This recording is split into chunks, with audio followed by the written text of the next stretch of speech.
मैंने सारे voucher sign कर दिए हैं। आप जल्द से जल्द रॉ मटेरियल परचेज कीजिए और प्लीज़ फैक्ट्री में कहिए कि काम तेज़ करें।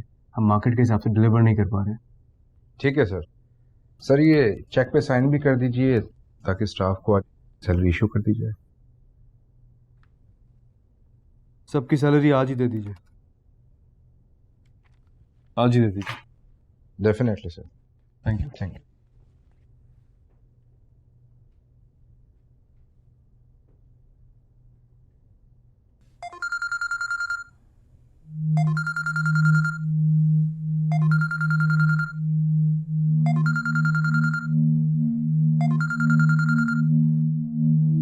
हेलो, कैसे हो अहमद? काम की बात करो। क्यों फ़ोन किया है? ओके, ज़रूरी बात करनी है तुमसे, मिलना चाहता हूँ। इतना टाइम नहीं है मेरे पास, जो कहना है यही कहो। थोड़ा टाइम निकालो ना यार, सिर्फ ये सोच कर कि मेरी ही नहीं मोमल की मुश्किलें भी आसान हो सकती हैं।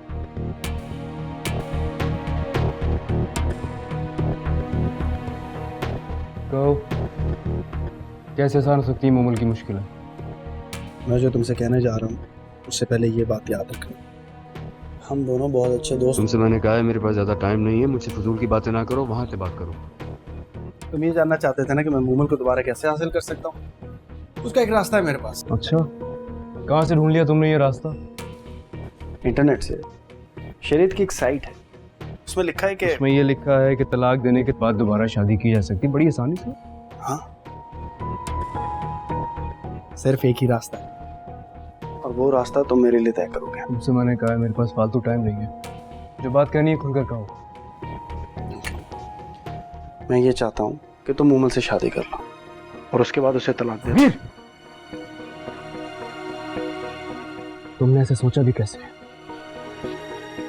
एक तरफ तुम उससे मोहब्बत के दावे कर रहे हो और दूसरी तरफ अपनी जिद की खातिर उसे इस बुरी तरह इस्तेमाल करना चाहते हो।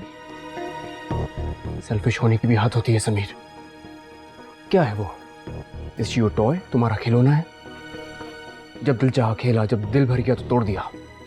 यू नो व्हाट, तुम्हें पछतावा उसके खो देने का नहीं है, तुम्हें पछतावा इस बात का है कि वो तुम्हारे बस में नहीं है।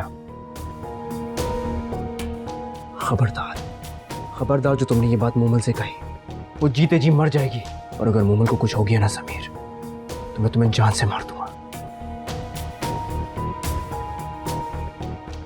तुम्हें हाथ नहीं उठाना चाहिए था। मैं तुमसे कह रहा हूं कि मैं तुम्हें जान से मार दूंगा। मोमल के सामने इस बात का जिक्र मत करना।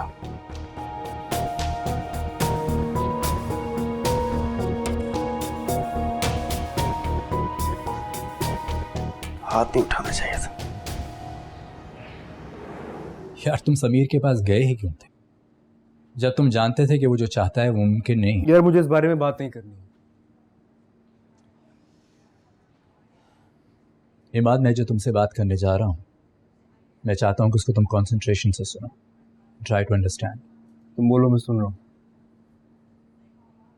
मैं अफरोज को काफ़ी अरसे से एनालाइज कर रहा हूँ और अब इस नतीजे पे पहुंचा हूँ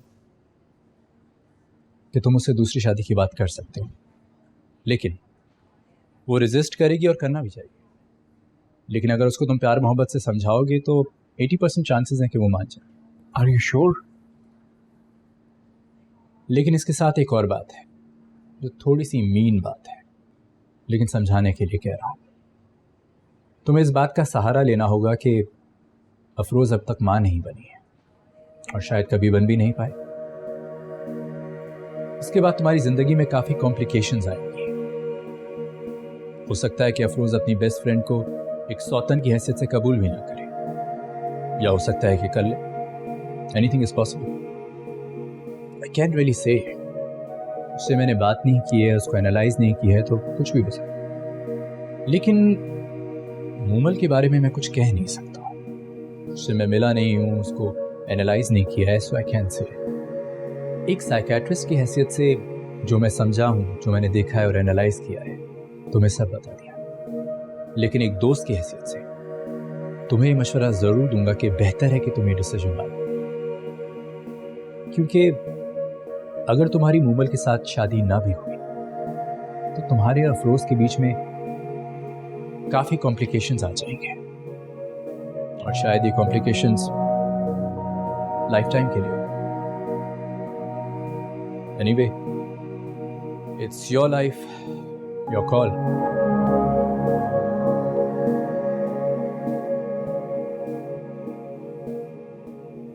एक्सक्यूज मी मैम, बॉस तो रूम में नहीं है। कहाँ गए हुए?